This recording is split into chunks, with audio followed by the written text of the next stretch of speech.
자, 안녕하세요. 선생님입니다. 자, 이번에는 민족문화수호운동에 대해서 배워보도록 할게요. 자, 독립운동 못지않게 또 중요한 게 우리나라의 문화를 잃어버리지 않는 것이겠죠. 1930년대부터 우리 기억날 거예요. 일제가 1930년대부터는 어떤 정책을 펼쳤더라? 일명 민족 말살 정책이었어요. 그러니까 우리 민족을 말 그대로 뭐 해버리겠다? 없애버리겠다라는 게 민족 말살 정책이지. 그러면서 주장하는 게 뭐 내선 일체. 여기서 내선 일체는 뭐야? 내진 일본과 조선은 한 몸이다. 뭐 이런 이야기들. 맞아요? 그런 것들을 하면서 민족을 결국 없애버리려고 했다는 거지. 그러면서 우리말도 못 쓰게 하고, 그치? 조선어 당연히 금지하겠죠? 마찬가지로 한글 같은 것도 당연히 못 쓰게 하고. 우리 민족의 문화들을 엄청나게 탄압했다. 그 다음에 이름도 바꾸게 했다는 거 창씨 개명. 맞아요? 이런 것들. 그 다음에 신사참배를 강요한다. 이런 것들. 우리 민족의 그런 문화나 혼을 빼앗아가기 위해 민족 말살 정책을 펼쳤다. 이것에 반대해서 우리 문화를 지키고자 했던 사람들도 반드시 잘 기억해 볼 필요가 있겠죠. 자, 첫 번째로는 이제 국어와 문학에서 우리나라를 지키려고 했던 인물들에 대해서 한번 알아볼 필요가 있을 것 같아요. 첫 번째는 바로 조선어 학회예요. 자, 조선어 학회. 말 그대로 조선어 학회라는 이름에서 알 수 있다시피 뭐겠어요? 바로 우리 조선어를 지키려고 하는 이런 인물들이 되겠죠. 즉 우리말, 우리 글을 지키려고 하는 사람들이겠죠. 자, 그래서 한글 보급을 위해서 뭐 강습회 가르쳐 주기도 하고 책도 만들고 이런 활동을 하죠. 지금과 같은 한글을 쓰는데 지금 이 조선어 학회 분들의 노력이 굉장히 중요했답니다. 그래서 바로 한글 맞춤법 통일안이라는 걸 연구해서 제작해서 우리에게 해주신 거예요. 그 전까지는 당연히 그냥 서민들끼리 쓰다 보니까 맞춤법이나 이런 게 다 다르고 이러다 보니 알아듣기가 어렵잖아. 맞아요? 그 다음에 우리말에 이제 표준어라는 거 이런 것들 제정에 큰 노력을 하셨다. 이렇게 일제가 우리의 문화를 탄압하는 상황 속에서도 우리 말과 우리 글을 지키기 위해 굉장히 노력하셨다. 그 다음에 우리 사라져버릴지도 모르는 우리말들을 모아서 바로 우리말 큰 사전이라는 걸 만들려고 노력하셨다는 거지. 일본이 계속 일본어만 쓰게 하니까 그래서 바로 우리말 큰 사전을 만들려고 했는데 만드는 데는 실패했어요. 왜? 바로 조선이 이런 것들을 만드는 걸 가만히 내버려 둘 일본 애들이 아니겠지. 그래서 나중에 조선어 학회라는 사건을 일으켜서 일제가 바로 탄압해가지고 1942년에 요 조선어 학회 사람들을 다 체포해버립니다. 그러면서 우리말 큰 사전이 이때는 완성되지 못하고 나중에 독립 후에 1947년에 다시 만들어지게 됩니다. 이걸 다룬 유명한 영화가 그 영화 말모이라고 거기 윤계상이랑 유해진이랑 나오는 그 영화가 있어요. 그 영화를 보면 이 과정이 아주 잘 나와 있답니다. 한 번쯤 보면 좋을 것 같아요. 자, 그 다음 두 번째로는 이제 우리나라의 국어나 문화를 지키기 위한 거 분화로드 운동이에요. 분화로드 운동. 자, 분화로드는 바로 동아일보라고 하는 신문사가 주도한 운동인데 일종의 문맹 퇴치. 글을 못 읽는 사람들을 많았으니까 이 글을 못 읽는 사람들을 없애자. 왜? 일제시대만 해도 뭐 우리나라 사람 10명 중에 한 7명씩은 막 못 읽는 사람이 굉장히 많았다고 하니까 이 문명 퇴치를 위해 노력하자. 그 다음에 농촌 사람들 중에서도 많이 배우고 익혀야 된다.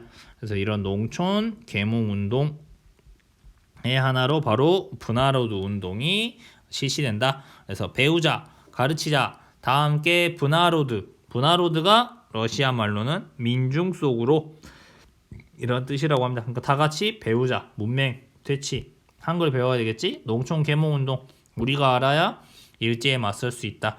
이런 분화로드 운동이 있었다라는 것들 볼 필요가 있을 것 같아요. 알겠죠? 이렇게 알아두시면 되겠습니다. 그 다음 저항 시인으로서는 바로 누구가 있냐면요. 바로 윤동주 문학.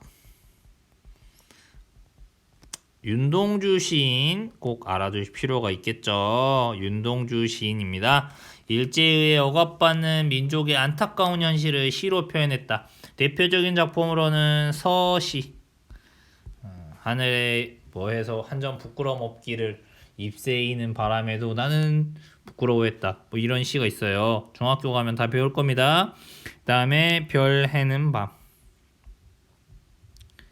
이런 아주 우리말의 아름다움을 잘 살린 시, 한국인이 가장 좋아하는 시인으로 꼽히죠. 네, 일본 유학 생활을 하다가 항일운동, 독립운동을 했다는 제목으로 체포되어서 안타깝게도 숨을 거두셨죠. 윤동주 시인입니다.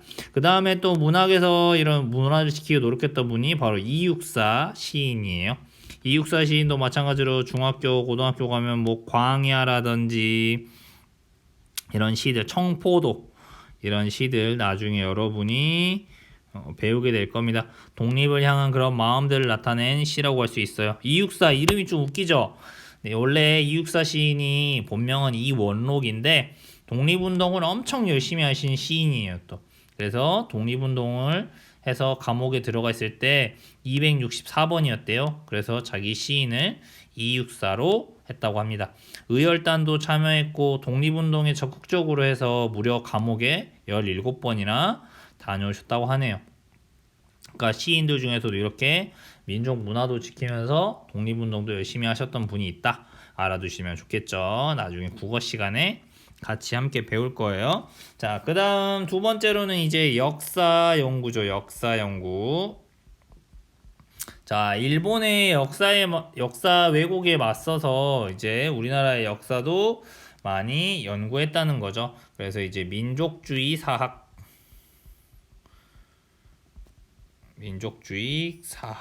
자, 그래서 민족주의 사학이 당연히 우리 민족의 그런 정신들을 굉장히 강조하겠죠. 우리 민족의 우수성이나 우리 민족의 우리 민족의 자주적인 발전 이런 것들을 강조하겠죠. 그래서 여기서는 뭐 난가사상 이거는 신채호 선생님이 말씀하신 게 난가사상이죠. 그 다음에 국가에 혼이 있다. 이거는 이제 박은식 선생님이 주로 이야기한 이런 내용이 되겠습니다. 그쵸? 우리 민족의 자주적인과 우수성. 그래서 이게 나중에 이제 정인보라고 하는 역사학자에게 연결이 되면서 우리 민족의 얼이 있다. 이렇게 되었다는 거죠. 그래서 조선사 연구를 짓고 조선학 운동 등을 전개하게 된다. 그 다음 민족주의 사학이 있으면 또 한편으로는 이제 실증주의 사학도 있는 거예요. 실증주의는 뭔가 역사적인 사실을 바탕으로 역사를 바라봐야 한다. 이게 이제 실증주의 사학인데요. 바로 실증주의 사학의 대표 주자는 바로 이병도라고 하는 인물이 되겠습니다.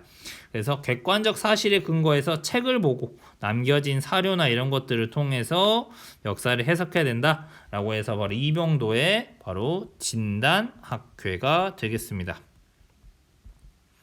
그러니까 역사적인 사실을 가지고 판단하는 것이죠. 그래서 이런 역사와 관련된 학보 이런 것들을 계속 편찬했다, 발간했다 이렇게 보시면 되겠습니다. 그 다음 일제가 주로 우리의 역사를 왜곡하는 것 중에 조선 니네가 일본에게 나라를 빼앗긴 건 니네는 역사 발전이 안 돼서야. 니네는 고려 조선 왕조만 변화하지 너네 나라는 발전하지 못해. 그래서 너네가 발전하지 못하는 걸 우리 일본이 와서 발전시켜 준 거야.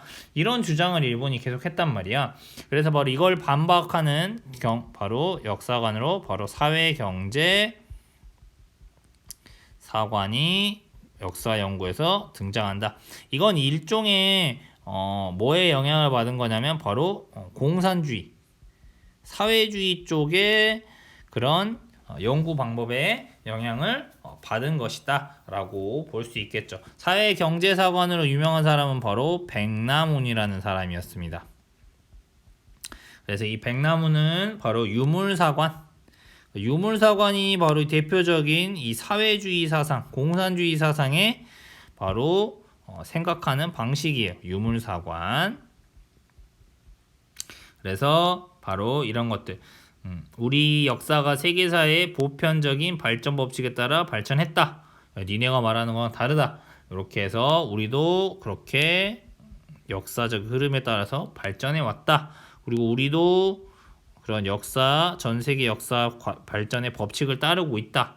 그래서 우리도 보편적인 발전을 이루고 있는 나라다. 이렇게 하면서 바로 일제의 정체성론을 반박했다. 일제의 정체성론이 우리나라가 더 이상 발전이 없다 라고 일본 역사학자들이 역사를 왜곡하는 것을 반박했다. 이렇게 봐주시면 될 것 같아요. 알겠죠? 자, 좋습니다. 자, 그 다음 여러분이 또 종교계도 상식적으로라든지 여러 가지 그냥 알고 있으면 좋을 것 같아요. 종교계.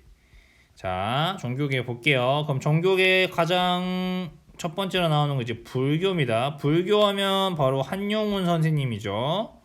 한용운 선생님의 바로 불교 개혁을 위해서 노력하셨다.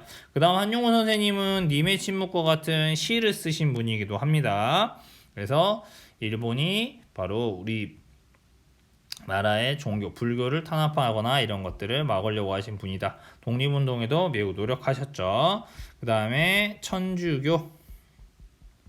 천주교는 뭐 사회적으로 뭐 고아가 됐다든지 그런 가난한 사람이나 이런 사람들을 위한 사회 사업에 힘썼다. 사회 사업.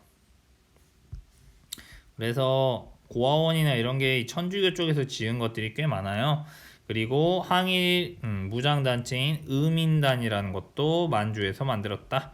들어만 놓으시면 될 것 같아요. 그 다음에 개신교에서 주로 한 거, 개신교는 이제 교회입니다. 교회에서 한 것은 주로 교육, 학교를 특히 많이 세웠죠. 개신교가 뭐 배제학당이나 뭐 이화학당이라든지 여러 학교, 지금의 개신교에서 시작된 대학교나 고등학교들이 굉장히 많아요.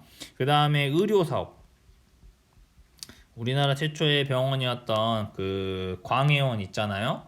거기 맨 처음에 알렌이라는 의사가 와가지고 의술을 알려주고 막 그랬잖아. 그게 이제 연세대학교 세브란스 병원이 된 거잖아. 그래서 개신교에선 이제 의료 발전 이런 것들에 힘썼고, 그 다음에 당연히 신사참배를 거부하는 운동 이런 것들을 벌였다. 들어만 놓으시면 될 것 같아요. 그 다음에 우리 천도교죠. 천도교 하면 원래 옛날 이름은 뭐였다? 동학이었다. 됐죠? 알아두실 필요가 있죠. 네, 여러 가지 뭐 개벽이나 신여성 같은 잡지도 만들어서 사람들을 깨우치려고 하고 했다는 거. 특히 그 다음에 소년운동을 적극적으로 진행했다. 그래서 뭘 만들었다고 했어요? 어린이 날 만든 게 바로 천도교다. 됐죠? 그 다음에 독립운동에 굉장히 힘썼던 종교가 뭐야? 대종교. 대종교 하면 나철이나 바로 오기호 같은 인물이었죠. 대종교는 굉장히 우리나라 종교라고 했죠. 단군 신화를 바탕으로 한 종교였다. 알겠죠? 이렇게 민족의식을 높이기 위해 노력했다.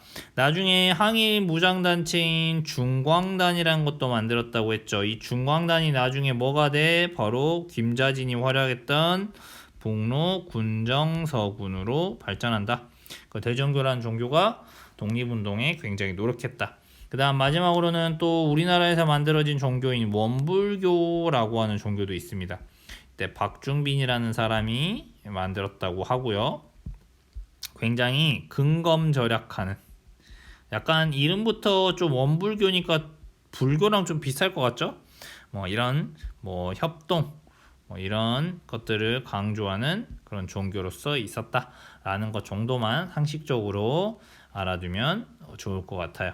자, 이렇게 해서 우리 민족 문화를 지키려고 했던 사람들에 대해서까지 열심히 공부를 해봤네요. 좋아요. 열심히 공부하는 여러분 이렇게 열심히 역사를 공부한 여러분도 우리 민족 문화를 지금 지키고 있는 거 아니겠습니까? 그쵸? 좋아요.